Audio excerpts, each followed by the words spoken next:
biggest mistake you think people make when they're starting out a channel, creating content? I can tell you my biggest mistake.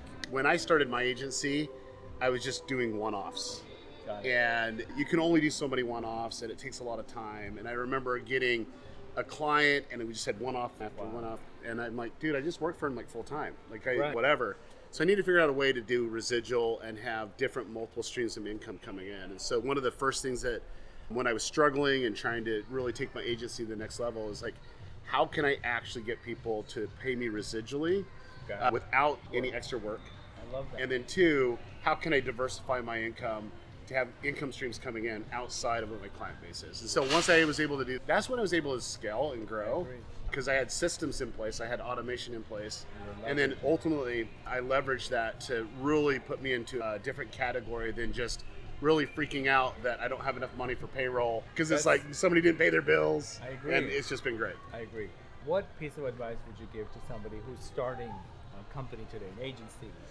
Yeah, so the biggest advice that I would give them would be stop what you're doing and really analyze your plan, because I think a lot of people just go out and do. They go out and work and they go out and do. And whether it's like 2% of your day or 10% of your day, just like literally plan how to be the most efficient with your time. And really leverage about acquisition, because you got to acquire new clients. I agree. Retention, that's where a lot of people lose their clients. And then minimize the churn rate. So if you're really focusing in on those three areas, you'll actually find ways to really improve. And so for me, it's more coming up with a plan. So yeah, you might have a product or service or something that you're really excited about, but at the end of the day, it's just like, what's your plan to acquire clients? What's your plan to retain clients? And what's your plan to lower churn rate? So let me just give you the idea that I had way back in, it was like 2000 when I started my agency in 99. I had my hiccups in 2000, but the end of 2000 was, I was thinking bigger, and I'm like, okay, how can I actually get more acquisition, more clients?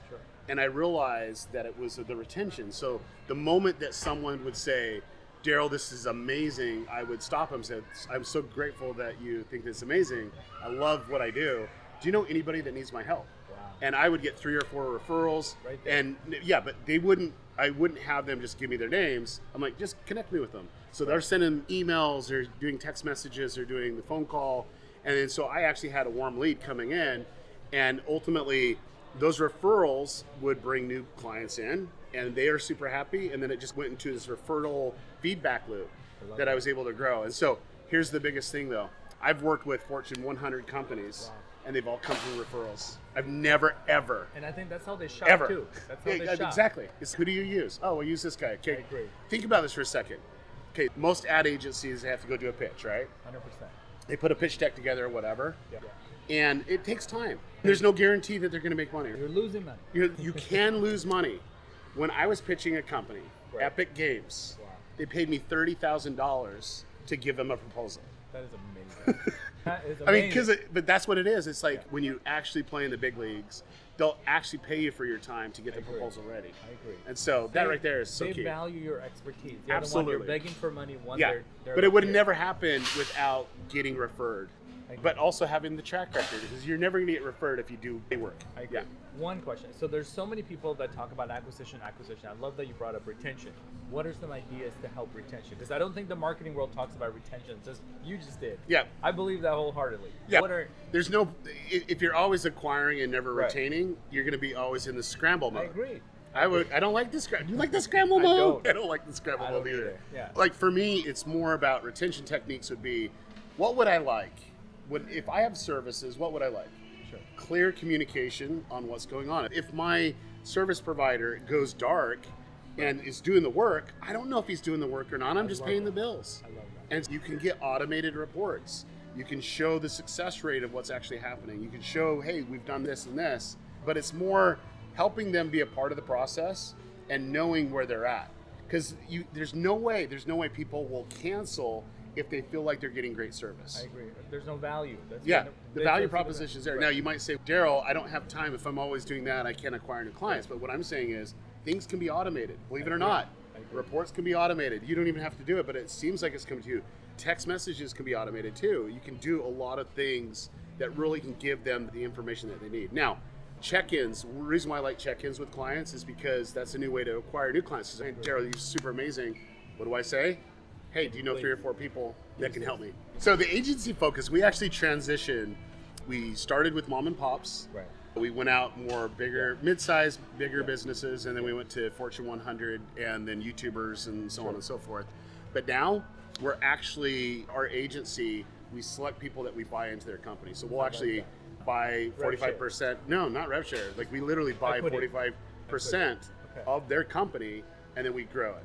And that's what we do. And so we've been doing that for the last 5 years. And I only keep 3 clients. I keep Mr. Beast, but we own a company together. I keep Google, because you have to have Google, right?